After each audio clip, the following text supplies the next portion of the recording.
Assalamualaikum warahmatullahi wabarakatuh. Perkenalkan, nama saya Firna Triana, NPM 419222000005, mata kuliah Teknik Pelaksanaan Perkerasan Jalan, Teknik Sipil B2.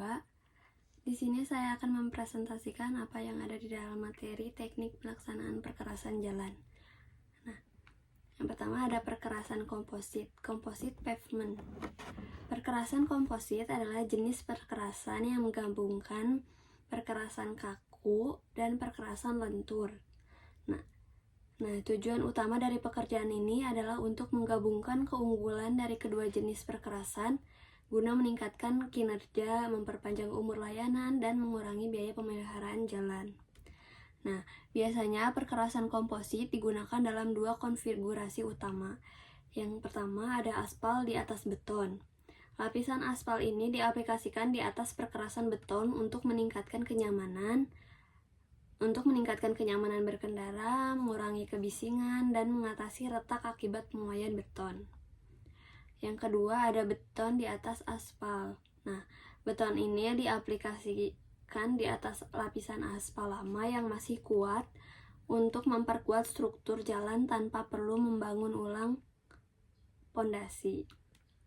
Karakteristik perkerasan komposit. Perkerasan komposit memiliki karakteristik sebagai berikut. Yang pertama ada kombinasi antara kekakuan dan fleksibilitas. Beton memberikan kekuatan struktural tinggi dan daya tahan terhadap beban berat. Sedangkan aspal memberikan kelembutan dan fleksibilitas untuk meningkatkan kenyamanan berkendara. Yang kedua, mengurangi kelemahan masing-masing material.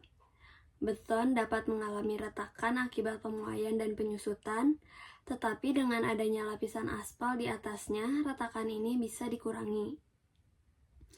Aspal rentan terhadap deformasi akibat beban berat, tetapi dengan adanya beton sebagai pondasi, masalah ini bisa diminimalisirkan. Yang ketiga, distribusi beban yang lebih baik. Beton sebagai lapisan dasar dapat menyebarkan beban lalu lintas secara merata ke tanah dasar, mengurangi resiko deformasi. Yang keempat, lebih tahan terhadap perubahan cuaca ekstrim. Nah, kombinasi beton dan aspal membuat perkerasan lebih stabil terhadap perubahan suhu dan kelembapan. Nah, ada struktur lapisan perkerasan komposit. Struktur perkerasan komposit bervariasi tergantung pada jenisnya. Berikut adalah dua jenis utama beserta lapisan-lapisannya. Yang pertama ada perkerasan aspal di atas beton.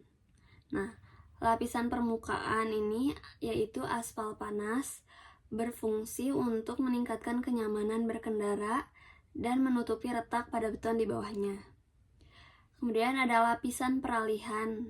Nah, ini tuh kadang ditambahkan untuk mengurangi refleksi retak dari beton ke lapisan aspal.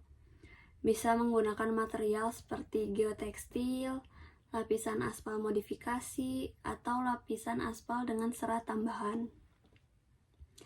Selanjutnya ada lapisan dasar. Nah, lapisan dasar ini berbentuk beton, semen, Portland.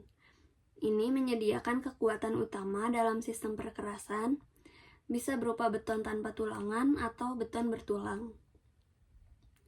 Kemudian ada lapisan tanah dasar. Nah, ini tuh bisa diperkuat dengan agregat, kapur, atau semen jika daya dukung tanah rendah. Yang kedua ada perkerasan beton di atas aspal. Nah, lapisan permukaannya itu berbentuk beton, semen, Portland. Beton digunakan sebagai lapisan atas untuk memberikan ketahanan terhadap beban berat, biasanya menggunakan beton bertulang atau beton pratekan untuk meningkatkan daya tahannya. Yang kedua ada lapisan peralihan. Nah, ini bisa berupa lapisan tipis aspal atau material lain untuk membantu adhesi antara aspal lama atau beton baru. Nah, yang ketiga itu lapisan dasar. Itu menggunakan aspal lama. Ini itu berfungsi sebagai pondasi yang kuat dan fleksibel untuk mendukung beton di atasnya. Lapisan tanah dasar subgrade, tanah asli yang sudah dipadatkan atau diperbaiki dengan stabilisasi. Kemudian ada jenis-jenis perkerasan komposit. Yang pertama ada perkerasan aspal tipis di atas beton. Nah, lapisan tipis aspal ini 2-5 cm ditambahkan untuk memperbaiki permukaan jalan beton lama tanpa mengubah struktur aslinya. Nah, ini digunakan untuk meningkatkan kenyamanan berkendara dan mengurangi kebisingan. Yang kedua ada perkerasan aspal di atas beton. Nah, lapisan aspal yang lebih tebal ini lebih dari 5 cm digunakan untuk meningkatkan daya tahan terhadap beban lalu lintas berat. Nah, perkerasan beton di atas aspal ini yang ketiga, perkerasan beton di atas aspal. Nah, beton baru diaplikasikan di atas jalan aspal lama yang masih kuat untuk meningkatkan daya dukung jalan. Penerapan perkerasan komposit. Nah, yang pertama ada di jalan tol dan jalan nasional.